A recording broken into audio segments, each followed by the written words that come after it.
Oke, kita ngobrol di PR.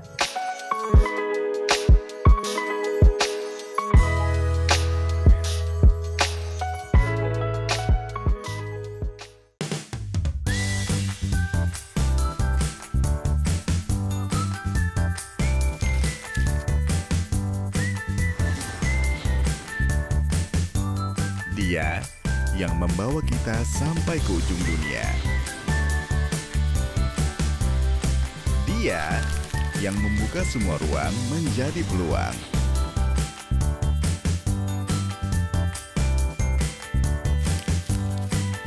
Dia yang memberikan segala kesempatan dengan manfaatnya.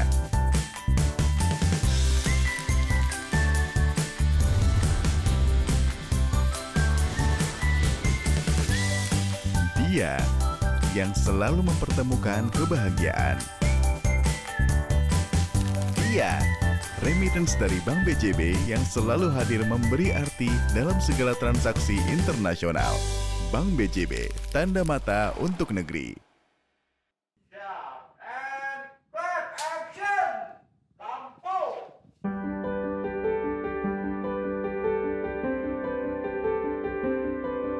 Sukses menurut saya adalah apabila seluruh ekosistem bisnis dapat saling memberikan manfaat. Berjalan beriringan, mencapai tujuan yang lebih baik. Sukses itu bergerak bersama.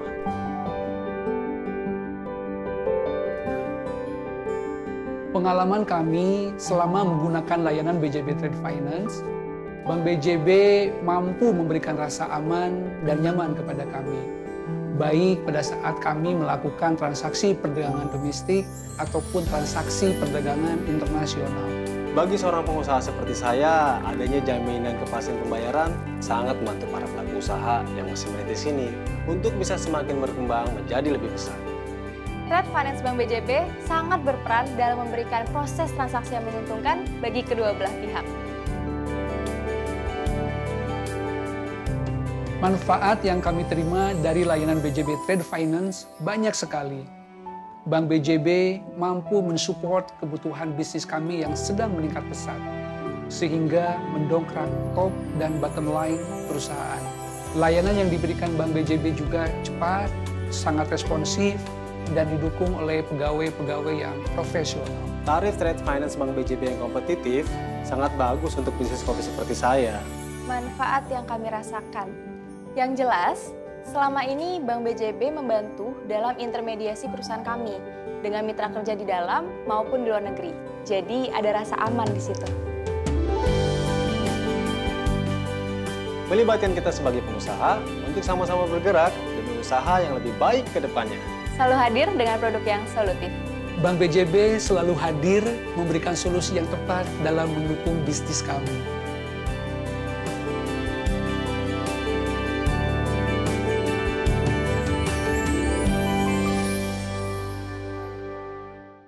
Assalamualaikum Sobat PR, kembali di Ngobrol di PR. Hari ini juga kembali lagi dengan teman-teman dari BJB nih. Kemarin kita ngebahas UMKM dan lain-lain, sekarang mungkin agak ke luar negeri ya, tapi nggak jauh juga dengan kehidupan kita sehari-hari. Hari ini kita dihadirkan oleh Pak Diding Erawan sebagai Group Head Trade Finance dan Value Chain. Salam kenal. Dan Kang Novi Adriansyah sebagai Group Head Remittance. Nah, kita kemarin dengan teman-teman BJB ngebahas soal UMKM naik kelas. Ya. Kan UMKM naik kelas kan biasanya dari di bawah dulu, kemudian masif mulai naik di regional, dan tahap berikutnya adalah yang mereka targetkan adalah untuk ekspor ya. Nah, untuk ekspor ini kan masih rata-rata teman UMKM itu masih bingung harus seperti apa yang harus disiapkan, minimal harus berapa jumlahnya, dokumen-dokumen apa yang bisa disiapkan. Nah, mungkin Kang Diding bisa cerita tuh, mungkin juga pernah ada kasus sesuatu yang pernah dibantu oleh sama teman-teman di BJB soal itu. Oke, ya, oke Kang. Jadi ini Kang, betul. BJB ini bisa menyediakan layanan transaksi trade finance di dua sisi, baik itu nasabah kita sebagai pembeli ataupun penjual. Nah, khusus case yang tadi segmentasinya lebih ke pelaku UMKM yang akan naik kelas, nah maka mereka akan melakukan transaksi ekspor. Nah, BJB ini bisa bantu, Kang. Jadi BJB ini akan bantu dari mulai mereka misalnya tadi instrumennya menggunakan LC ya, LC, biasanya yang of credit ya. ya betul, yang biasa di masyarakat dikenalnya adalah LC. Nah, jadi menggunakan LC nanti ada kita akan bantu penerusan LC-nya itu sendiri ke pelaku usaha UMKM tadi. Nah, nanti mereka akan menyiapkan semua dokumennya yang dipersyaratkan dalam LC. Nah, itu akan disampaikan ke kita. Nah, kita akan bantu periksa apakah dokumennya sesuai dengan apa yang dipersyaratkan dalam LC atau tidak. Nah, kita bantu kalau misalnya dokumen telah sesuai, maka kita akan bantu kirimkan dokumen tersebut penagihannya ke bank penerbitnya di luar negeri. Nah, dari sisi pembelinya, si buyernya. Nah, syarat untuk LC itu ribet kan sih? Kan kadang teman-teman UMKM itu suka bingungnya harus syaratnya apa aja sih gitu. Terus ada batasan nggak ya kalau teman-teman UMKM itu mau ekspor, apakah harus nilainya ada minimal nilai nggak, nilai yang harus diekspornya, nominalnya? Ya, kalau persyaratan sih mudah kan. Sebenarnya nasabah cukup menjadi nasabah Bank BJB saja, udah cukup gitu. Iya, dari sisi eksportir ya. Nah, nanti mengenai nominal tidak ada batasan kan. Tapi biasanya memang kan kalau yang namanya transaksi ekspor itu nilainya agak besar ya gitu ya. Tapi tidak ada batasan. Jadi kalau kecil kagok kayaknya mau ngekspor tapi nilainya misalkan $1.000 US, rada kagoknya sebenarnya karena nilainya juga sayang juga kalau untuk urusannya lumayan ya. Iya, biasanya kalau memang nominalnya agak kecil, biasanya tidak menggunakan instrumen LC. Nah, biasanya sih TT aja, transfer yang nanti mungkin di punya Pak Novi, kiriman uang aja, kirim barang, nanti terima pembayarannya. Biasanya kalau nominalnya kecil seperti itu. Nah, selain LC produknya apakah ada lagi kan kalau yang biasa di bagian kredit? Nah, memang nih mengenai produk trade finance ini memang agak banyak nih Kang. yang sering aja yang sering betul. diakses. Nah, yang mungkin yang biasa diakses oleh masyarakat umum itu mungkin dua ya Kang. Jadi untuk ekspor impor biasanya identiknya LC, letter of credit. Apa sih LC itu sebenarnya? Nah, gitu. Iya, LC itu apa sih sebenarnya? Nah, itu kan sebenarnya jaminan pembayaran Kang. Jaminan pembayaran. Betul, dari bank penerbit. Nah, supaya ada jaminan pembayaran ke si penjual gitu. Jadi dia nyaman tuh Kang. Kalau ekspor terus sudah ada LC itu dia nyaman untuk melakukan transaksi karena ada kepercayaan di situ akan dibayar oleh si bank penerbit gitu. Kalau yang lokal juga ada Kang. Biasa orang nyebutnya LC lokal. Ada itu juga namanya, LC lokal. Ada, itu namanya SKBDN. Nah, surat kredit berdokumen dalam negeri. Itu juga sama, hanya lokal. Itu juga untuk jual beli barang dan jasa. Gitu. Bisa itu Kang. Nah, produk lainnya itu banyak Kang yang istilahnya mungkin agak jelimetnya agak. Iya. Ada supply chain financing, bill collection financing, open account financing. Ya banyak lah turunannya. Tapi yang memang yang common yang lebih umum yang tadi ya. Lebih umum betul. Yang menariknya tadi LC ya. Jadi teman-teman UMKM juga kalau memang membutuhkan sesuatu untuk ekspor bisa kontak ke BJB nih karena lebih mudah juga kalau teman-teman dari BJB tadi Kang Diding cerita. Yang penting mah jadi nasabah dulu ya. Betul. Ada yang lokal, ada yang internasional juga yang LC itu ya. Iya. Nah, kami juga tadi Akang juga tanya apa sih sebenarnya yang kita bisa kreasikan gitu. Kita kolaborasi dengan pelaku usaha UMKM itu seperti apa. Nah, kami juga sudah lakukan kolaborasi dengan salah satunya di Sperindag ya. Kita melakukan dalam hal ini sebagai narasumber di beberapa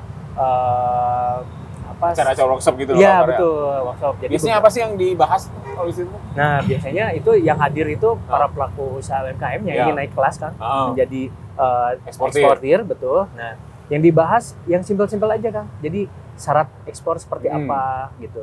Terus tahapan-tahapan kalau mau ekspor seperti apa, kalau mau transaksi ke banknya seperti apa. Dan yang terpenting adalah jenis-jenis metode pembayaran. Jadi apa yang dihadapi oleh pelaku UMKM tadi pada saat mau transaksi ekspor itu bisa memilih metode pembayarannya apa. Apakah mau menggunakan LC tadi atau non LC. Nah, non LC tadi yang salah satunya tadi remittance tadi, kiriman uang. Yang di bawah Kang Novi berarti ya. Iya, betul. Kurang lebih seperti itu memang. Nah, tadi kan ada syarat-syaratnya. Yang paling penting apa sih Kang? kalau syarat untuk ekspor gitu ya, bagi teman-teman UMKM yang ya, harus dipenuhi di LC tadi, apa yang paling penting apa? Selain nasabah gitu ya? Ya. Mungkin ada surat-surat penting apa lagi gitu?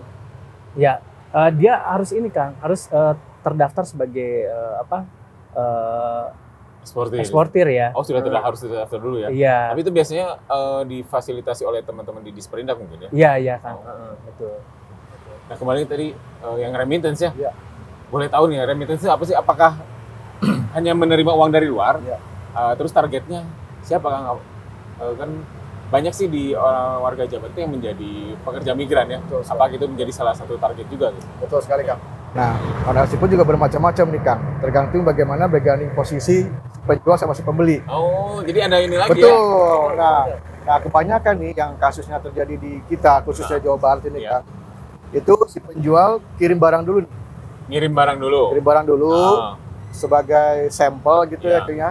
Kemudian si pembeli di sana setuju, baru kirim uang ke kita. Hmm. Nah, gitu. Ada juga kebalikannya. Kebalikannya misalkan si pembeli kirim uang Kirim dulu, uang dulu. baru setelah diterima oleh si penjual kirim barang gitu. Nah, kemudian kalau berbicara mengenai PMI, Kang, sebenarnya juga memang transaksi kiriman uang ini memang di Jawa Barat ini banyak digunakan oleh PMI. Memang di awal mah mending pakai LC ya, karena biar ada penjamin dulu ya. Betul Kang. Karena belum ada kepercayaan nih antara penjual dan pembelinya. Kalau udah sering mah oke lah, ini udah percaya, Betul. udah lancar, Betul. transaksi udah sering, udah nggak apa-apa. Tapi Iya. sebagai penjamin memang lebih baik lewat LC karena biar aman, dua pihak biar nyaman ya. Betul. Oh, betul. Nah tadi ada cerita yang menarik tadi ketika ada UMKM tadi ya yang Iya. ternyata malah produknya dikirim ke luar negeri, datang ke sini dari orang pembelinya yang datang ke sini malah jadi Betul. calonnya, padahal sayang ya kalau gitu teh. Betul. Nah, itu sebenarnya yang perlu kita edukasi sih, Kang, buat teman-teman para pelaku UMKM. Karena memang di luar sana itu keterbatasan sumber daya ya, kayaknya sumber daya alam, sehingga kurang bisa menghasilkan produk-produk yang sifatnya khas. Makanya mereka menyerbu pasar Indonesia, Pak. Nah, di mana salah satu daerah di Jawa Barat itu, Kang, penghasil daripada memiliki nilai tambah talas dan ubi biasanya ya, Kang. Harusnya lebih oke. Nah, justru si pembelinya itu yang datang ke Jakarta nih, Kang. Datang ke Jakarta, barang dari Bogor itu dikirim ke Jakarta, hanya tinggal di rebranding aja, Kang. Jadi si pembeli hanya packing aja mungkin. Repacking, ngasih branding, baru dia yang ekspor ke luar. Padahal sih sebenarnya kalau memang kita bisa memberikan edukasi yang lebih baik kepada teman-teman UMKM, mereka bisa melakukan itu sendiri nih, Kang. Jadi penghasilan atau pendapatan yang dihasilkan bisa lebih besar. Gitu. Nah, memang kuncinya sih harus paham mengenai bagaimana itu alur transaksi ekspor. Kemudian juga harus bisa paham mengenai digitalisasi, Kang. Karena tidak mungkin para pembeli itu mengerti produk kita, ya, kalau kita tidak memasarkan. Nah, sekarang media yang lagi booming apa nih, Kang? Ya bisa melalui internet, Instagram, dan lain sebagainya. Kalau postingannya bagus, kemudian bisa menarik minat pembeli di luar, ya otomatis akan ada komunikasi yang baik gitu antara kita sama pembeli. Kan sekarang mah udah gampang ya sebenarnya. Betul. Gampang, apalagi dibantu oleh teman-teman BJB karena beberapa tahun terakhir sering membantu UMKM untuk biar tahu cara ekspor ya. Betul. Mudah-mudahan ini lebih Disperindak tetap menjalin kerjasama nih dengan teman-teman dari BJB bagian ini karena butuh juga para UMKM untuk mengetahui bagaimana cara mengekspor yang benar gitu dan aman sebenarnya gitu kan. Betul Kang. Nah, tadi yang PMI gimana? Ya. Nah, PMI kita, Kang, kalau kita lihat dari data statistik nih, Kang, di Jawa Barat khususnya, Kang, ya, itu kan pengekspor tenaga kerja migran Indonesia itu banyak disumbang oleh wilayah Indramayu, kemudian Cianjur, Sukabumi, Subang. Nah, itu mereka pada saat mengirimkan sebagian hasilnya ke Indonesia, Kang, itu mereka menggunakan jasa kiriman uang. Ya. Nah, jasa kiriman uang ini pun bermacam-macam nih, Kang. Ada yang sifatnya cash maupun ke rekening. Nah, kalau yang cash itu mereka bisa menggunakan layanan transaksi melalui Western Union ataupun Firecash. Ya. Jadi syarat bagi si penerima di sini tidak perlu dia punya rekening, cukup datang ke jaringan kantor Bank BJB, membawa identitas diri berupa KTP dan MTCN ataupun PIN Firecash. Oh, jadi nggak usah harus jadi nasabah ya, nasabah Betul, BJB penerimanya. Itu kalau penerimanya melalui cash. Ya. Tapi kalau penerimanya cuma nomor rekening, ya otomatis nanti nasabah tinggal cek aja melalui BJB Digi gitu kan, pada saat udah kirim atau belum gitu. Mereka demikian kan. Udah seperti itu ya? Iya. Nah, kalau keluar gimana? Nah, Kalau keluar Kang, kita bisa melakukan transaksi ke luar negeri itu bisa melayani transaksi lebih daripada 132 negara. Artinya, 132 negara. ya artinya kita bisa melayani lebih daripada 130 currency Kang. Nah, syaratnya pun sama, tidak harus nasabah, baik itu nasabah maupun nasabah yang walk-in customer Ya. bisa melakukan transaksi kiriman uang ke luar negeri Kang. Gitu, cukup mudah Kang. Jadi kucuk-kucuk bawa ke kantor BJB terdekat, Ya, bawa uang, gitu ya. ya konversi, Heeh. kirim Ya, uang kirim sesuai uang. dengan negara tujuan. Iya. Tapi kalau jadi nasabah ada ininya nggak? Ada manfaat tambahannya nggak? Kalau jadi nasabah, manfaat tambahnya adalah Kang pada saat mereka menyediakan covernya berupa rupiah Kang dan mau kirim uang ke luar negeri dia sesuai dengan tujuan negaranya kan ada konversi nih Kang. Ya. Nah itu kita bisa melakukan memberikan kurs yang sangat kompetitif Kang tentunya Kang. Kemudian juga presi yang sangat menarik buat para nasabah. Oh, lebih ke sana ya. Ya. Fasilitas apa lagi kalau yang di teman-teman di remittance yang bisa diinformasikan nih kepada sobat PN? Ya perlu kami sampaikan nih kepada sobat-sobat semua bahwa transaksi remitansi di BJB itu tidak hanya melayani transaksi yang sifatnya falas, tapi juga rupiah Kang. Ya. Rupiah itu seperti yang juga sudah teman-teman ketahui bahwa rupiah di lokal itu ada yang namanya SKNBI, RTGS, dan BIPAS nih Kang sekarang Kang. Nah BIPAS ini cukup murah Kang biayanya Kang. Hanya sebesar 2.500. 2.500. Iya, untuk limitasi transaksi 250 juta Kang, Ya. maksimal per hari. Nah itu bisa dilakukan 24/7, artinya 24 jam selama 7 hari. Tidak ada liburnya Kang. Iya, betul. Oh gitu. Iya. Gitu. Ya selama nasabah kita menggunakan fasilitas mobile banking. Iya. Oh kalau mobile banking mah iya Iya. ya tiap hari Iya. bisa tiap saat ya. Ya kalau di counter ya tentunya mengikuti jaringan Jam jam kerja. operasional. Operasional. Betul, betul. Menarik juga. Nah kalau PMI ini transaksinya paling besar kan tadi kalau di daerah tadi Ya. Subang itu kan dari Ya. PMI ya. Iya. Kalau daerah lain kan BJB kan punya beberapa Betul. cabang yang banyak nih. Iya. Tidak hanya di Iya. Bandung dan Jawa Barat kan. Iya. Iya Kang. Perbedaannya apa ada nggak? Betul. Transaksinya Iya. yang dari luar. Memang selama ini kan image yang ada di teman-teman semua ya bahwa kiriman uang Western Union khususnya itu kan hanya diperuntukkan bagi para pekerja migran Indonesia Kang. Tapi pada kenyataannya tidak juga ya. Karena di salah satu jaringan kantor kami nih Kang di Surabaya Kang. Di sana ada semacam pusat pendidikan. Pusat pendidikan itu banyak pelajarnya atau mahasiswanya itu dari Timur Tengah Kang. Oh. Timur Tengah, kemudian Oh, juga Timur dari Tengah. Afrika juga ada. Nah, mereka menggunakan jasa Western Union ini untuk mengirimkan uang saku kepada putra-putrinya di Indonesia. Bahkan untuk mengirimkan pembayaran SPP-nya juga. Ya. Nah, kemudian juga ada di salah satu cabang kita di Jakarta, Kang, di dekat area sentra pusat perdagangan terbesar. Ya. Nah, Western Union itu digunakan untuk transaksi perdagangan, Kang. Oh. Betul. Perdagangan. Perdagangan justru Western Union. Nilainya kalau gitu Bervariasi, Kang.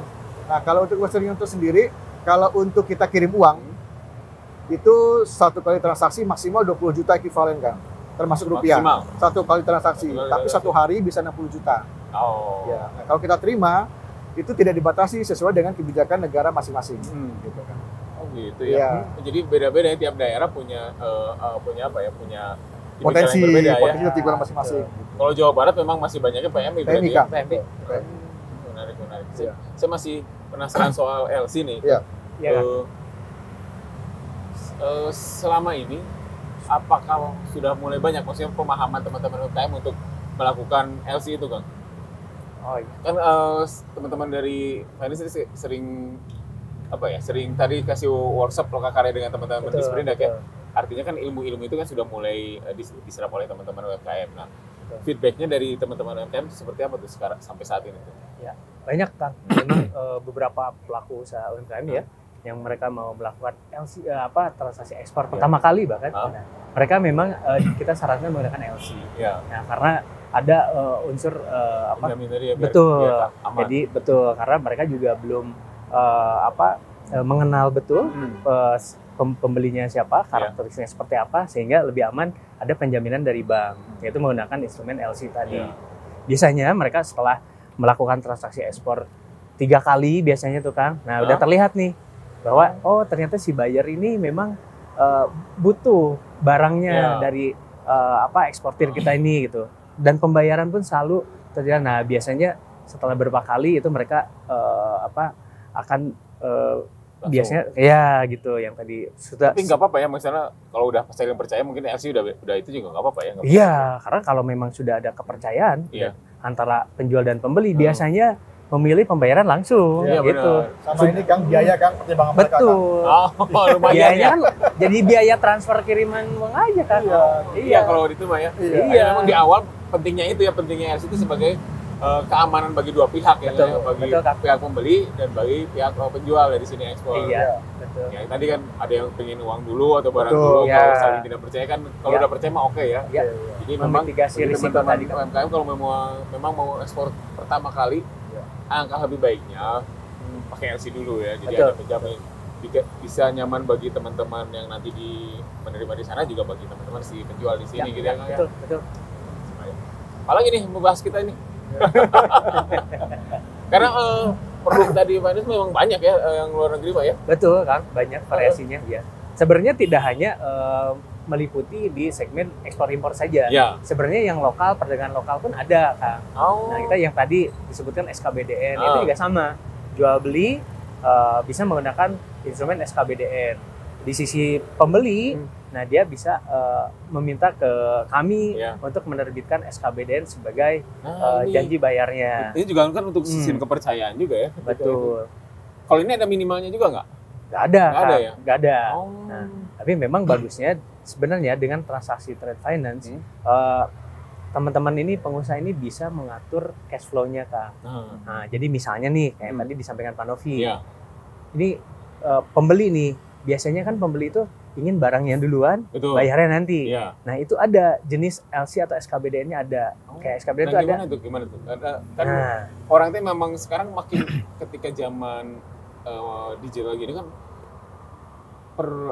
transaksi keuangan itu dagangan itu mungkin banyak nih. Betul sekali, Kang. Karena kita tuh harus percaya mana yang benar mana yang enggak. Iya. Sebenarnya SKBD ini sebenarnya menjadi salah satu cara ya untuk kita bisa bertransaksi yang baik dan benar ya. betul, betul. Jadi dari sisi pembeli ya, dia bisa melakukan penerbitan SKBDN yang ada jenisnya, Kang, namanya usance, itu berjangka. Iya. Jadi misalnya dia beli barang, tapi bayarnya nanti bisa 3 bulan, 6 bulan, gitu. Bisa. Jadi Bisa gitu ya? bisa. Jadi misalnya beli barang nih, nanti ya barangnya apakah menjadi bahan baku ataupun dijual lagi, nanti sumber pembayarannya sudah ada nih 6 bulan kemudian, itu baru bayar. Nah, itu bisa. Nah, bagi penjual sendiri gimana? Nah, bagi penjual juga sama. Kan biasanya pada saat dia nyari pembeli, nah pembeli banyaknya kan inginnya kan seperti tadi. Iya. Nah, yang jenis usance tadi, Kang. Jadi penjual nggak apa-apa, dia ambil jenisnya usance. Nah, nanti penjual ini bisa minta fasilitas namanya diskonto, Kang. Nah, jadi pada saat Diskon. iya, betul. Jadi pada saat penjual tadi sudah menyiapkan semua dokumen yang dipersyaratkan dalam SKBDN, nah, dia masukkan ke bank. Nah, nanti setelah ada janji bayar dari bank penerbitnya nih, dari bank yang ditunjuk oleh si pembeli, nah, bank bisa kasih pembayaran di awal, kan. Jadi yang harusnya penjual ini menunggu 6 bulan, itu bisa kita bayar ketika kita bantu dana talangan lah gitu. Itu namanya diskonto. Gitu. Sampai menunggu nanti jatuh tempo. Jadi sehingga bisa kebantu tuh, Kang. Cash flow-nya betul. Tidak harus menunggu sampai jatuh tempo 6 bulan sehingga dia bisa produksi lagi barangnya. Jadi lebih aman juga sebenarnya kalau untuk di dalam ya, untuk di dalam betul. Betul, aman, Kang. Itu udah banyak yang mengakses itu, Kang. Banyak sekali, Kang. Banyak sekali, betul. Apalagi setelah pandemi mungkin ketika pandemi, kalau ketika pandemi nih rada berkurang mungkin ya. Atau malah banyak, karena kan banyak yang dagang ya ketika pandemi. Ya, justru malah terjadi anomali nih, Kang.